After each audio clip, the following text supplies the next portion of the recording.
Yes sir.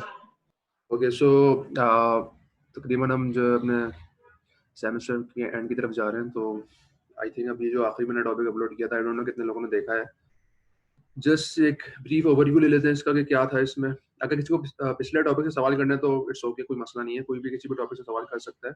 ज़्यादा पुराना ना हो तो बेहतर है, वरना you can always ask questions on the Friday class ना, क्योंकि फ्राइडे को इंडिविजुअली भी आप आ सकते हैं सवाल करना। मुझे बता दें कि किसको जो ना फ्राइडे को सवाल वगैरह को ऐसा करना है, तो मैं जूम पे I will be available on zoom, ठीक है। सो जो मैंने अपलोड की थी वीडियो, उसमें टॉपिक था वो सामने नाम लिखा हुआ है, ये कि बैलेंसिंग ऑफ रोटेटिंग मासेस। तो इसका एक ओवरव्यू हल्का सा मैं दे देता हूँ कि मकसद इस टॉपिक का ये है कि जब भी आप कोई भी रोटेटिंग सिस्टम होता है, चाहे वो इम्पेलर हो, चाहे वो प्रोपेलर हो, चाहे वो टरबाइन हो, चाहे वो कंप्रेसर हो, फैन हो, ठीक है। तो उसमें because they are moving at a very high RPM, पता नहीं हजारों 10,000 15,000 आरपीएम पे वो मूव कर रहे होते हैं, रोटेट कर रहे होते हैं, क्रैंक शाफ्ट को भी कह सकते हैं आप। तो उसमें जरा सी भी अगर मिस अलाइनमेंट होगी तो it can be very dangerous. तो उसमें होता क्या है कि जब भी आपका सिस्टम बैलेंस बैलेंस से मुराद ये है, जो हम बैलेंसिंग की बात कर रहे हैं उससे मुराद ये होती है कि जो आपका सेंटर ऑफ मास है और जो आपका ज्योमेट्रिक सेंटर है वो कोइंसाइड नहीं कर रहे हैं। तो इसका मतलब ये है कि सिस्टम सिमेट्रिक नहीं है विद रिस्पेक्ट टू मास, ठीक है। मास जो है वो सिमेट्रिक सिस्टम का नहीं है।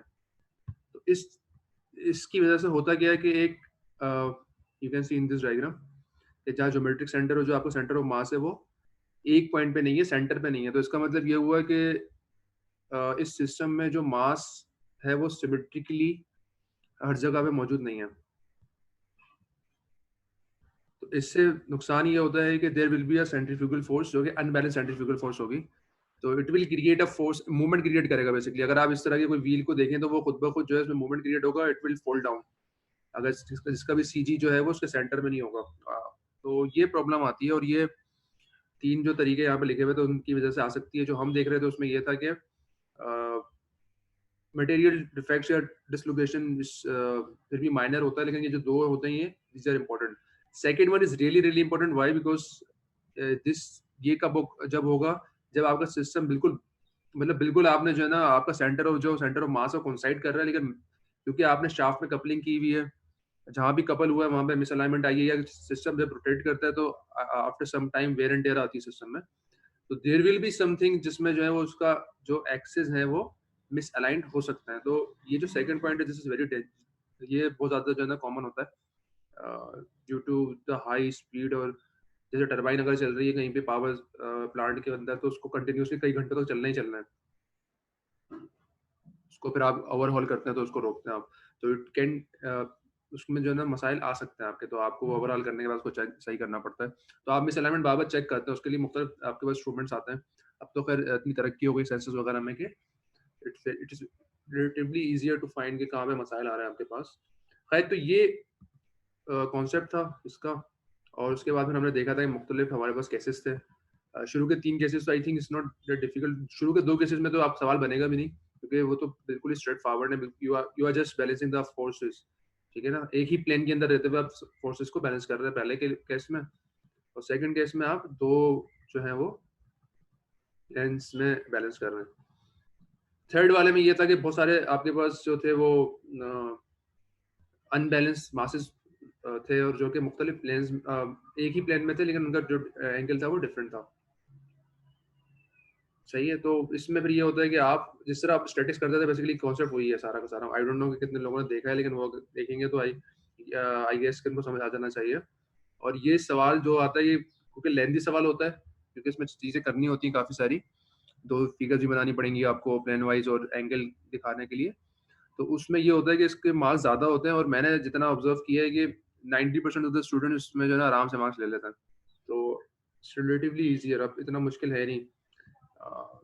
कोई नया कॉन्सेप्ट नहीं है, बस ये है कि इम्पोर्टेंट कॉन्सेप्ट है, क्योंकि कहीं भी जो मशीनरी वगैरह रोटेट हो रही है वहाँ पे आपको बड़ी ज़रूरत पड़ती है इन चीज़ों की, और आपको ये करना पड़ता है। तो लास्ट जो हमारा जो 4th नंबर का जो कॉन्सेप्ट था, जिसमें आपके पास बहुत सारे मासेस थे और वो हर अलग अलग प्लेन के अंदर थे और अलग अलग एंगल्स के अंदर थे, तो उसमें फिर आपको टेबल बनाना पड़ता है। और ये टेबल बनाने का मकसद सिर्फ ये होता है कि आप सिस्टम को सिंप्लीफाई कर सके। अगर आप इसको टेबल नहीं बनाएंगे उसके बाद भी आप सॉल्व कर सकते हैं, बट वो कॉम्प्लिकेटेड हो जाता है। तो इट्स रियली ईज़ी एक्चुअली। अगर आप सवाल में बस ये होता है इसमें प्रॉब्लम क्या आती है, गलती क्या करते हैं बच्चे, गलती ये करते हैं कि because there is so much information बहुत सारी होती है। एंगल्स भी होते हैं, रेडियस भी होता है और प्लेन का जो डिस्टेंस है वो भी होता है, ठीक है? और फिर आपने 2 चीज़ें मासेस भी होते हैं बहुत सारे। तो यहाँ पे अगर आपने यहाँ से इन्फॉर्मेशन एक्सट्रैक्ट करके इस टेबल के अंदर सही तरह डाल दी है, तो फिर आपके पास मसला नहीं होना चाहिए स्टूडेंट, ठीक है? तो पहला जो स्टेप है सबसे इम्पोर्टेंट वो ये है कि आपने जो इन्फॉर्मेशन है उसको सही तरह एक्सट्रैक्ट करना है। तो जब तक आप वो एक्सट्रैक्ट करके इसको इस टेबल में डाल देंगे तो then it is very relatively easier to solve. मतलब आपने सिंपल स्टैटिस्टिक्स के रूल अप्लाई करने हैं। You will apply a force balance and couple balance and that's it. तो ये है एक जनरल मैंने ओवरव्यू दिया क्योंकि लेक्चर्स तो बने हुए हैं इस पे। सो अस्सलाम वालेकुम सर। वालेकुम सलाम जी। सर इसके दो मेथड्स होते हैं ना, एक तो ये जो आपने शो किया ये एनालिटिकली होता है और दूसरा एक ग्राफिकल भी होता है। इसके दो मेथड्स होते हैं ना सॉल्व करने के। Forget about the graphical methods. Only this one is applicable with this course. Analytical वाला सिर्फ? ओके हाँ। ठीक। सो अब किसी का सवाल है तो आप काइंडली मुझसे पूछ सकते हैं। वैसे तो बहुत ही कम स्टूडेंट्स आए हुए हैं, तो I am not sure. So questions करेंगे तो मुझे आइडिया होगा कि कितने लोगों ने देखा है। पिछले आपने लेक्चर से करना है क्वेश्चन तो इट्स ओके टू, और या अगर आप पिछले लेक्चर से ज़्यादा करना चाह रहे हैं तो आप फ्राइडे को कर सकते हैं। Just let me no.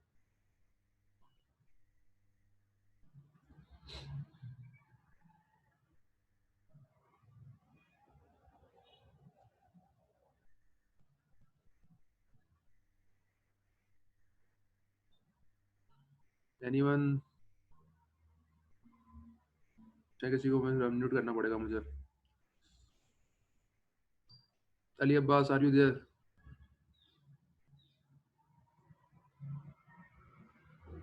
Yes sir. हाँ भाई, देखी वीडियो देखी या नहीं देखी अभी तक? जी सर देख लिए, तो सब समझ आ रहा है। सब कुछ सही है, मतलब कोई ऐसी प्रॉब्लम नहीं आई? मैं इसके जो ना नहीं सर। आपको वो अपलोड कर दूंगा इसके प्रैक्टिस प्रॉब्लम्स, तो वो कर लेना। बल्कि असाइनमेंट इसका एक आखिरी तीसरा असाइनमेंट रहता है हमारा, तो वो मैं असाइनमेंट के साथ ही असाइनमेंट ही होगा बेसिकली, तो आपकी प्रैक्टिस भी हो जाएगी थोड़ी सी। एंड देन आई थिंक मैं शायद एक और क्विज लूँ ताकि 4 क्विज हो जाए। तो आपके जो पहला क्विज था उसमें कई लोगों ने मिस कर दिया था, उसमें बेस्ट बेस्ट कुछ करूंगा। But let's see. एक असाइनमेंट तो रहता है क्योंकि 3 असाइनमेंट तो करना है, तो वो फिर शायद इसी से रिलेटेड हो।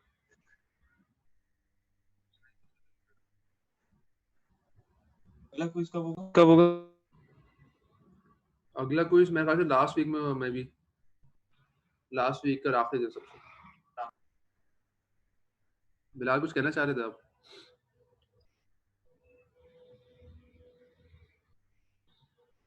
हेलो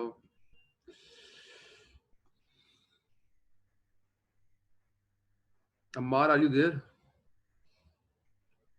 42। जी सर। हाँ भाई, देखी वीडियो? जी सर। तो सब कोई मसला तो नहीं है, कोई इशू तो नहीं है? जी सर, शुक्र है, सही सही है। ओके।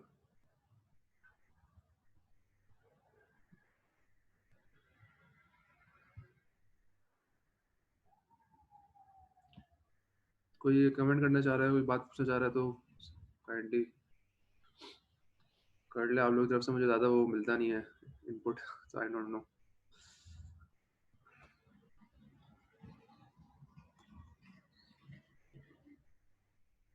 कोई इसका जो रिजल्ट है वो मेरे ख्याल से मैं अभी तो मैंने नहीं किया चेक, लेकिन इस दिस वीक मैं उसको ट्राई करूँगा। नंबर्स वैसे आप देख सकते हैं अपने। रैंकिंग भी आपको नज़र आ रही होगी शायद कि आपका रैंक क्या है क्लास के अंदर, तो यू कैन आइडेंटिफाई योरसेल्फ कि आप लोग। अच्छा, दूसरी बात ये है, सबको पता होगा कि जो वो होगी, अभी तक तो यही है कि जो रिलेटिव ग्रेडिंग होगी वो दोनों सेक्शंस की साथ होगी। सो अब वो जो रैंकिंग आ रही है वो आपकी एक ही सेक्शन की आ रही है।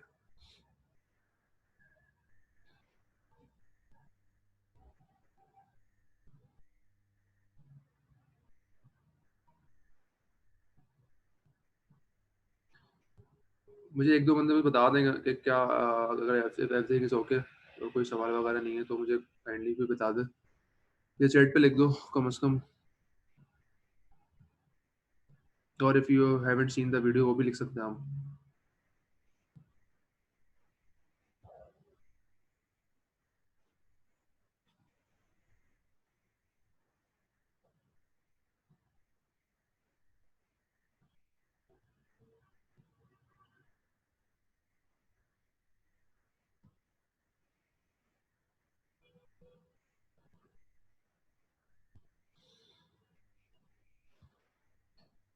Okay sir,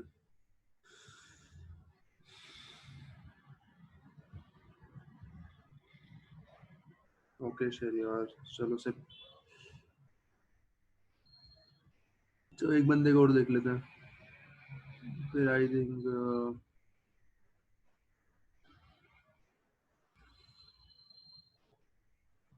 Samat, sir, are you there?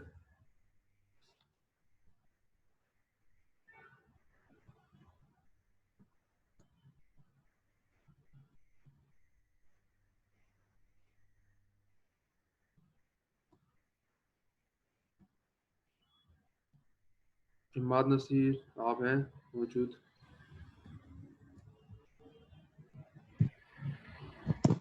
हाँ भाई, क्या हालात चल रहा है? Everything fine? आपकी आवाज कटनी शुरू हो गई।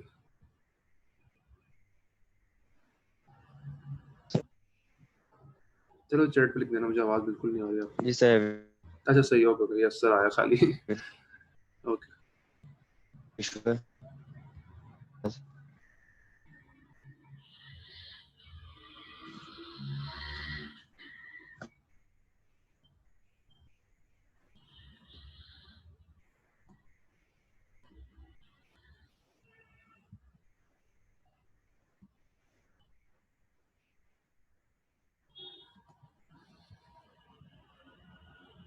Okay good.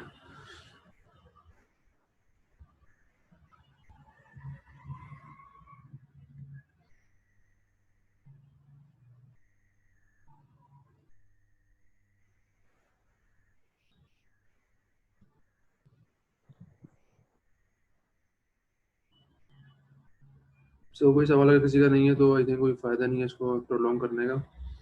जिसका कोई इंडिविजुअल सवाल करना चाहता है तो वो रुक सकता है आखिर तक। बाकी लोग जा सकते हैं। मुझे किसी और मसला नहीं है तो दे कैन लीव एक्चुअली। सो अगर किसी को आखिर में कोई सवाल करना है इंडिविजुअली तो वो आखिर में मुझसे पूछ ले।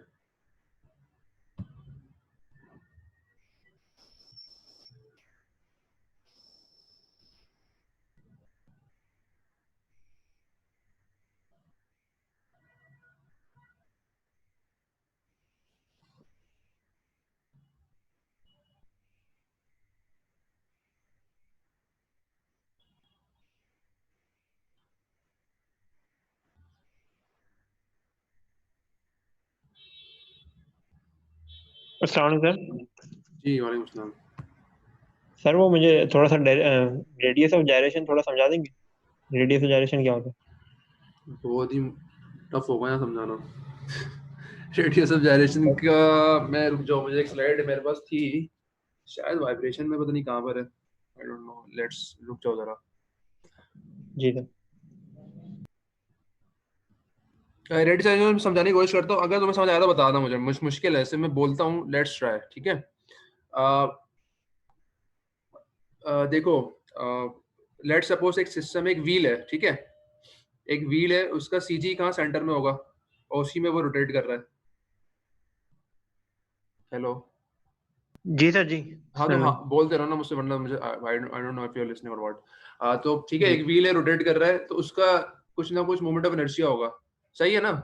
सेंटर पे जी सर बिल्कुल। उसका सेंटर पे एक हिंज लगी हुई, रोटेट हो रहा है जिस तरह गेयर रोटेट होता है या कुछ भी, जैसे फ्लाईव्हील होता है, ठीक है? अच्छा, ठीक है अब सर। लेट्स सपोज मैं ये चाहता हूँ कि मैं डिस्ट्रीब्यूटेड मास होगा ना उसमें, तो ऐसे ही है ना, हर जगह डिस्ट्रीब्यूटेड मास है, सेंटर में बिल्कुल सिमेट्रिक एक सर्कल है, तो उसका मतलब डिस्क है एक, तो उसका मतलब डिस्ट्रीब्यूटेड मास है, हर जगह मास इक्वली बराबर हो रहा है, ठीक है? अब ठीक है। मैं ये चाह रहा हूँ कि मैं इसको कन्वर्ट कर लूँ इन अ पॉइंट मास, ठीक है? पॉइंट मास में कन्वर्ट कर लूँ, तो पॉइंट मास में क्या होता है? उसी पॉइंट के ऊपर तमाम का तमाम सीजी होता है, ऐसे ही होता है ना? जी पॉइंट सर। मास में तमाम का तमाम सीजी उसी पॉइंट पे होता है। तो अगर मैं ठीक। उसी चीज को कन्वर्ट कर लूं पॉइंट मास के अंदर, शर्त क्या है?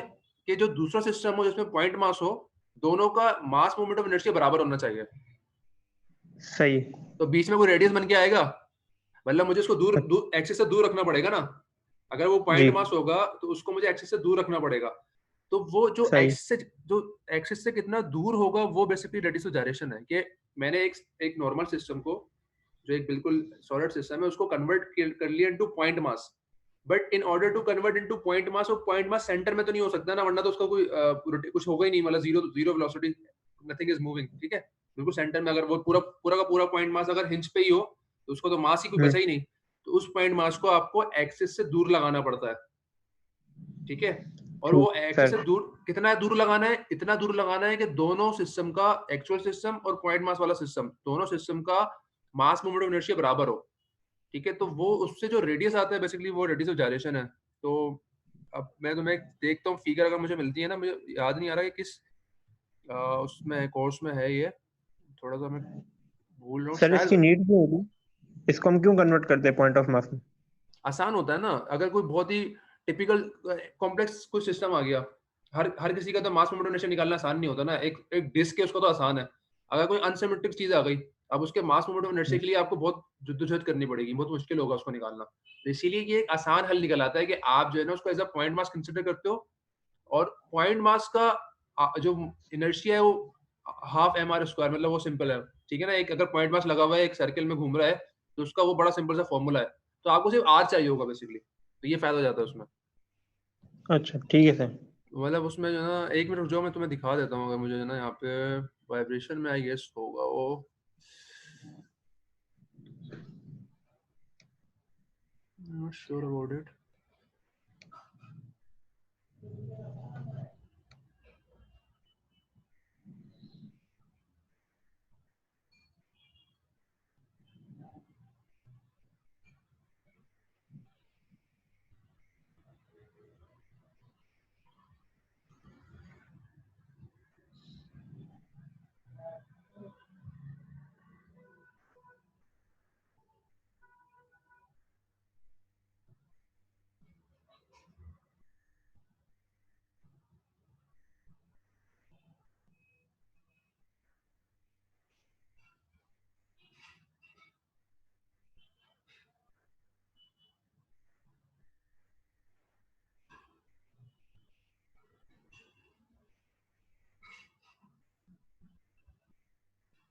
आई एम नॉट श्योर कहाँ पर है वो फिलहाल।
आखिर मुझे मिल नहीं रहा अभी, पता नहीं, आई डोंट नो कहाँ है। अगर आपको समझ आया तो बताओ मुझे, वरना आई एम नॉट श्योर कहाँ पे, पता नहीं। असल में ठीक है इसको सर, समझ आएगा। मैं प्रोसेस, बाकी एनिमेशन देख लूँगा जी। हाँ मैं आप भेज दूंगा, अगर मुझे मिलता है ना तो मैं वो तस्वीर भेज दूंगा, तो मैं थोड़ा शायद उसमें आइडिया हो जाए। या इसमें गूगल पे भी देख सकते हैं वैसे, कि अगर कोई अच्छी चीज़ हो, तस्वीर हो तो उसमें आ जाती है। हाँ ये देखो आ गई तस्वीर, यू कैन सी इट। ये देख रहे हो? Can you see the two diagrams over here? जी सर। हाँ तो यही देख रहे हो, अब इसमें इसका मास मोमेंट ऑफ इनर्शिया आ गया, बट इट्स सिमेट्रिक नहीं है ना ये, इसमें मुश्किल है इसको निकालना। जब आपके पास सिस्टम सिमेट्रिक नहीं होता तो उसके फॉर्मूले नहीं होते, तो फॉर्मूले जब नहीं होते तो आपको उसको छोटे छोटे पार्ट्स में डिवाइड करना पड़ेगा, और वो इंटीग्रेट करके आई निकलेगा, बहुत ही मुश्किल हो जाएगी, समझ रहे हो? तो उस जी सूरत सर। में करते क्या है हम, हमने क्या किया, इसी का मास यही रहा, मास तो यही रहेगा, उसको हमने as a point mass consider कर लिया। अब दोनों के मास मोमेंट ऑफ इनर्शिया बराबर रखने के लिए हमें इसको रेडियस से दूर रखना पड़ेगा, मतलब कोई रेडियस लगाना पड़ेगा बीच में, ठीक है ना। इस मास को दूर रखना पड़ेगा एक्सेस ऑफ रोटेशन से। क्यों? ताकि दोनों का आई बराबर हो। सारा कॉन्सेप्ट यही है, दोनों का आई बराबर होगा तो वो उस दोनों के आई बराबर रखने के लिए उस मास को कितना दूर रखना है, वो जो आर है वो रेडियस ऑफ जायरेशन है। ठीक है सर, समझ गया। सही है ना। तो ये होता है कि आसान हो जाता है वो, क्योंकि पॉइंट मास का इस सिस्टम का इनर्शिया निकालना इज वेरी इजी। इसका फॉर्मूला मेरे ख्याल से हाफ एम आर स्क्वायर है, तुम देख सकते हो, मुझे याद शायद हाफ एम आर स्क्वायर है। तो जब भी पॉइंट मास होता है ना और वो रेडियस से दूर घूम रहा होता है, it's very easy to find mass moment of inertia, उसका फॉर्मूला सबको पता है।